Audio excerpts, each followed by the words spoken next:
Welcome back to Edulexis. Today is day 48 of our Python course, and we are learning about JSON data.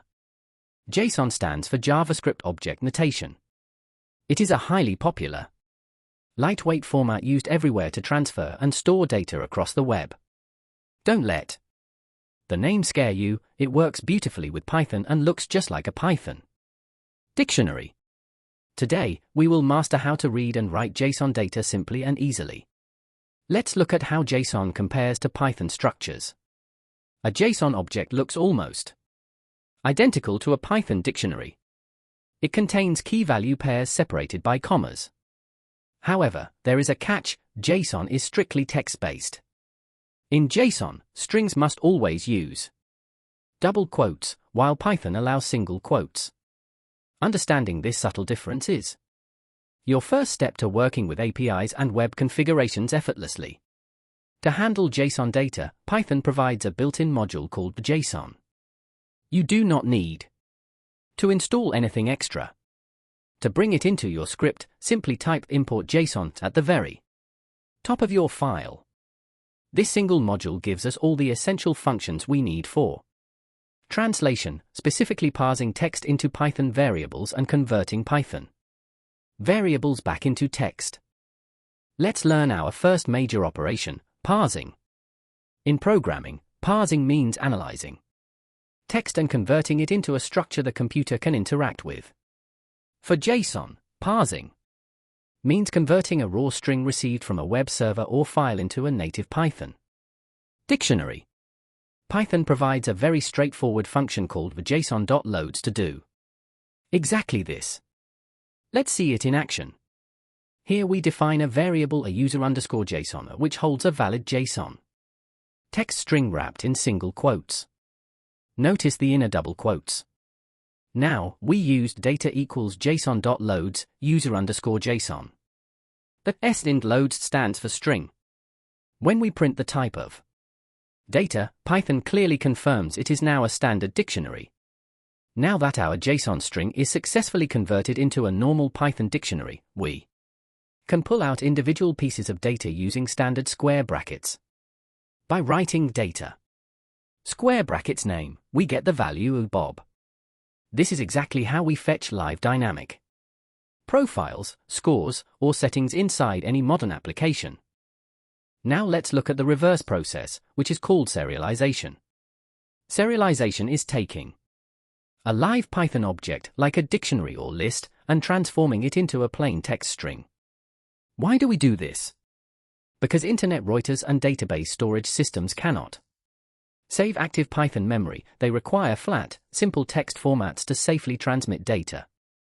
To serialize a dictionary, Python gives us the json.dumps function, where the S again stands for string.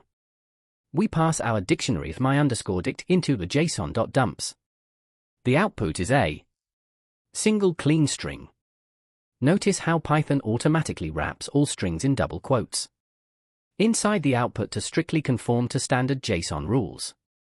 By default, the text generated by a json.dumps is tightly packed on a single line, making it hard for humans to read. We can easily fix this by adding a special parameter called indent. By adding indent equals for inside our dumps function, Python formats the generated string with beautiful spacing and neat alignment, perfect for testing and debugging. Another great optional parameter is sort_keys equals true. When you set this to true, Python sorts all the dictionary keys in alphabetical order before exporting them to text. This is incredibly helpful when comparing two different JSON files to see if their stored properties match exactly, regardless of their original insertion order. It's essential to understand how types map between systems. A Python list becomes a JSON array. Python Boolean values like capital T, true, and capital F false convert into lowercase true and false in JSON format. Finally, Python's none keyword automatically changes into the standard JSON null value. The module handles all these conversions silently for you. What if you want to save data directly into a standalone file instead of a text variable? We remove the letter S from the function name and used json.dump. We open a new file, named data.json in write mode, and call a json.dump, parsing the dictionary followed by the active file handler. This creates a physical file saved directly on your computer's drive. Similarly, to read a structured JSON file back into Python, we use the companion function json.load without an S. We open our target file in read mode using a standard context manager, then pass the file variable to a json.load.